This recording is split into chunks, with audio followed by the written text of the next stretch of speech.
In other news, the South Korean hostage rescued from Burkina Faso last week is back home after being given the all-clear by French health officials.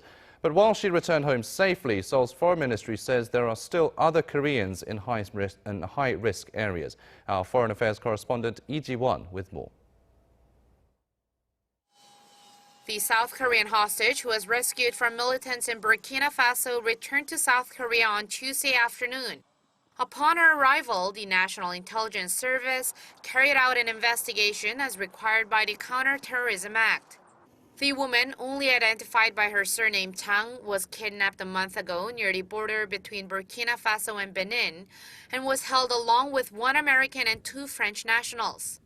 They were all rescued by the French army last week.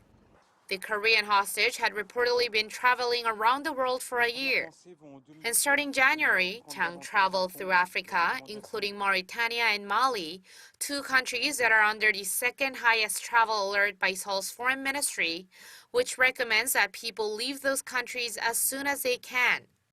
The majority of Burkina Faso was classified as the level below that, the highly cautious level, when Jang was captured. But due to that event, Seoul on Monday adjusted the travel alert level of the eastern part of Burkina Faso to the second highest level. Despite the warnings, there are travelers who are still out in those countries risking their safety. The Foreign Affairs Ministry also says that it is hard to keep track of each and every citizen unless they are in regions under a full travel ban.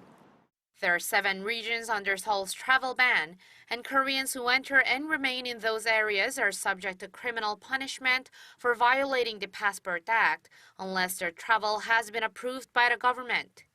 However, the ministry says there are still well over 1,000 people in those countries, including the South Korean man abducted in Libya last July. Seoul's Foreign Affairs Ministry says it'll review the travel alert levels of African and Middle Eastern countries and find better ways to inform people of the travel safety guidelines via social networking sites and the ministry's webpage. It said it'll also continue cooperating with other countries more advanced in crisis management to make improvements in those aspects. Lee Ji-won, Arirang News.